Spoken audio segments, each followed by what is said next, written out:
Hello दोस्तों, आज हम क्लास 10 की टॉपिक दो घात समीकरण के टॉपिक को समझेंगे कि दो घात समीकरण क्या होते हैं।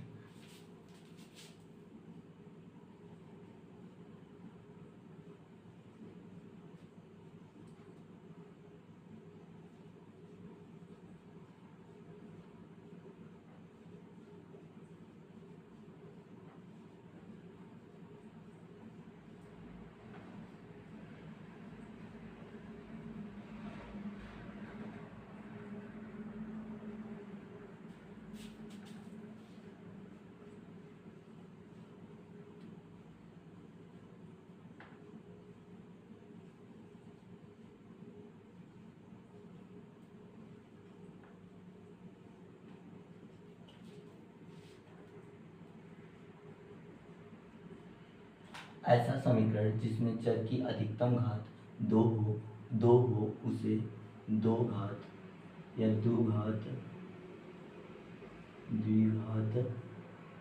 समीकरण समीकरण कहते हैं। इसका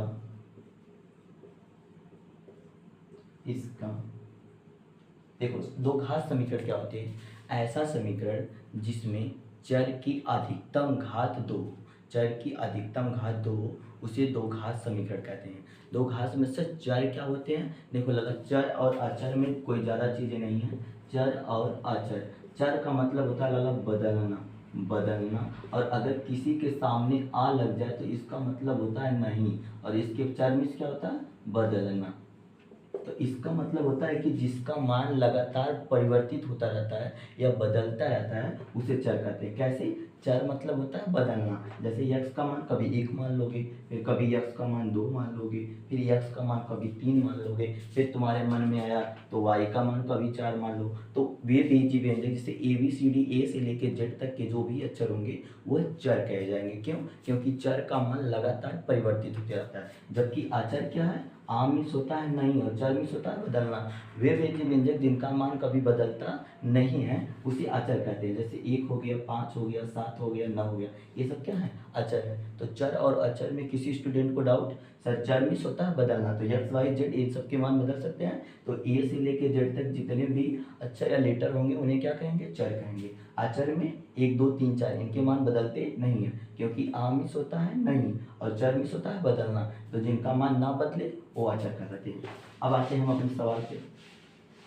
दिया है कि ऐसा समीकरण जिसमें चर की अधिकतम घात 2 हो उसे दो घात समीकरण कहते हैं। जैसे x square plus 3x plus 4 बराबर 0। अब देखो, इसमें चर क्या है? यक्स है, और अचर क्या है? 3 है, और क्या है? 4 है। तो चर की अधिकतम घात कितनी है? तो 2 है। तो लिखोगे चर यक्स की अधिकतम घात 2 है। ये चर हो गया, तो 2 हो गया। अब कभी कभी क्लास 10 वाले स्टूडेंटों में ये पूछता है कि दो घात समीकरण किसे कहते हैं, इसका व्यापक रूप लिखो। और कभी कभी पूछता है कि दो घात समीकरण यदि दिए गए हों तो ए बी और सी का मान बताओ। तो कैसे बताएंगे? लिखोगे इसका व्यापक रूप ax square plus B X plus C बराबर 0। दो घात समीकरण का व्यापक रूप ax square plus B X plus C बराबर 0, जहाँ a does not equal to 0।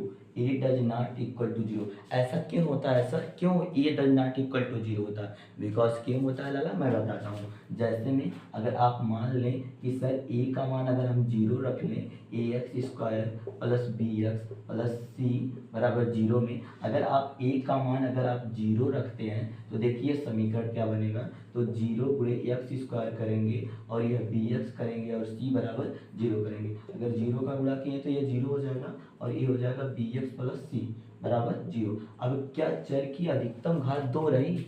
नहीं रही। जब चर की अधिकतम घात 2 नहीं है तो इसे दो घात समीकरण नहीं कहेंगे। इसीलिए इसकी शर्त दिया गया है कि इसका व्यापक रूप A X square plus B X plus C बराबर 0, जहाँ A does not equal to 0 मतलब कुछ भी हो जाए लेकिन इसमें ए का मान 0 नहीं होना चाहिए। अब जब दो घात समीकरण का व्यापक रूप लिखेंगे तो ये कंडीशन आप उसमें जरूर लिखिएगा। आगे चलते हैं इसके मूल ज्ञात करने के लिए। इसके मूल ज्ञात करने के लिए फार्मूला होते हैं जिसे सीधाचार्य फार्मूला कहते हैं। कि सीधाचार्य फार्मूला क्या है? अगला देखो, इसी में आता है कि अल्फा प्लस बीटा बराबर, यदि दो घात समीकरण के मूल दिए गए हों तब अगर मूल दिए गए हों तब मूलों के योग बराबर, मूलों के योग दो घात समीकरण है तो कितने मूल हो सकते हैं? मैक्सिमम इसके 2 मूल हो सकते हैं, क्योंकि x के कितने मान आ सकते हैं? 2। तो लिखेंगे कि अल्फा प्लस बीटा बराबर माइनस बी बाई ए। अगर मूलों के गुणनफल पूछे तो लिखोगे मूलों के गुणन, यहाँ माइनस है, मूलों के गुणनफल बराबर अल्फा इंटू बीटा बराबर सी बाई ए। किसी स्टूडेंट को डाउट? पहला क्या है? ऐसा समीकरण जिसमें चर की अधिकतम घात 2 होती है, दो घात समीकरण कहते हैं। X square plus 3x plus 4 बराबर 0। इसका व्यापक रूप A X square plus B X plus C बराबर 0, जहाँ A does not equal to 0। यदि दो घात समीकरण के मूल दिए हों तो दो घात समीकरण के 2 मूल होंगे। पहला मूल हो सकता है अल्फा और दूसरा मूल हो सकता है बीटा।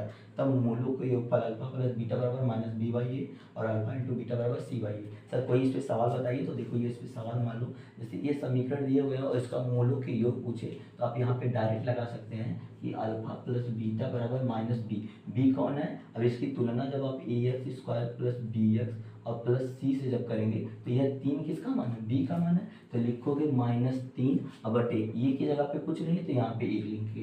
तो लिखेंगे अल्फा प्लस बीटा बराबर -3 बटे 1। किसका मान आ गया? अल्फा प्लस बीटा का मान आ गया। कोई डाउट है किसी स्टूडेंट को? हमें लगता है कि किसी स्टूडेंट को कोई डाउट नहीं होगा। अब आगे चलते हैं।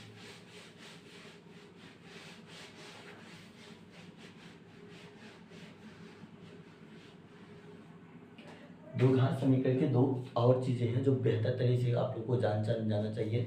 विविधकर क्या होते हैं? तो d बराबर होता है बी स्क्वायर माइनस 4ac। ये होता है विविधकर का सूत्र। और इसका x के मूल निकालने का सूत्र होता है x बराबर minus B plus minus under root B square minus 4ac बटे 2a। यह सीधाचार्य का फार्मूला होता है। इसी से x के मूल निकलते हैं। ठीक है। अगला इसमें एक फार्मूला और आता है। इसके टोटल 5 ही फार्मूले होते हैं। और यदि मूल दिए गए हों, यदि समीकरण के मूल दिए गए हों तब समीकरण